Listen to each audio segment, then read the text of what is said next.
Is the enforcement of the war on drugs racist? Well, I think it has a racial outcome, I think is a better way to put it. I think it's inadvertent, so I don't think everybody's plotting to make it that way. But you can't escape the facts that, 3 out of 4 people in prison are black or brown for drug problems. And frankly, I think it has to do with several things. It's easier to arrest people who live in poverty. It's easier to arrest people who live close together. It's easier to arrest people where there are more patrols going on. Mm-hmm. And then we also give government grants to the police force based on arrest and conviction records. So you think it's accidentally racist?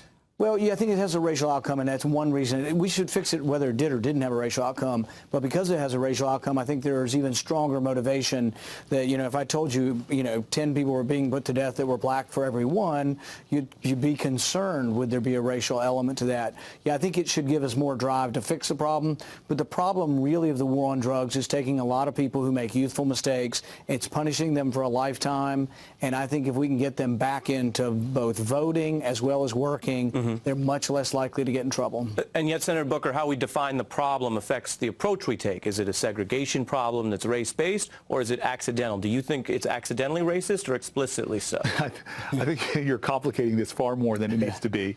Rand said it very simply. Talking about restoring civil rights here, of course, you stirred up a lot of controversy with the 2010 comments. Me? And controversy? Part of what you said at the time, Senator, was that you had concerns about the rules for private business while you support most of the Civil Rights Act. Why did you evolve on rules for private business? What I would say is that, to be fair to myself, because I like to be fair to myself, is that I've always been in favor of the Civil Rights Act. So people need to get over themselves writing all this stuff that I've changed my mind on the Civil Rights Act. Have I ever had a philosophical discussion about all aspects of it? Yeah, and I learned my lesson. To come on MSNBC and have a philosophical discussion, the liberals will come out of the woodwork and they will go crazy and say you're against the Civil Rights Act and you're some terrible racist. And I take great objection to that, because in Congress, I think there is nobody else trying harder to get people back their voting rights, to get people back and make the criminal justice system fair. So I take great offense to people who want to portray me as something that I'm not. But when you said, well, here, the rules for private businesses are concerning, why not explain that you've evolved on that? Well, because I never was opposed to the Civil Rights Act, and I've been attacked by half a dozen people on your network trying to say that I'm opposed to the Civil Rights Act, and somehow now I've changed. So I'm not really willing to engage with people who are misrepresenting, my viewpoint on this. Right. I mean, yeah, what you... Because I have never been against the Civil Rights Act. I have never said I was against it.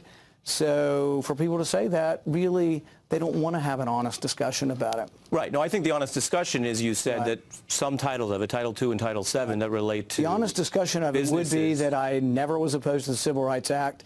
And when your network does 24-hour news telling the truth, then maybe we can get somewhere with the discussion. Senator, The Hill just put out their most beautiful people list. You, Senator Paul, rank higher than Senator Booker. Does that sound right to you? My comment on the whole thing is that if I got on any list, it must have been a really low bar. So I don't know how this happened.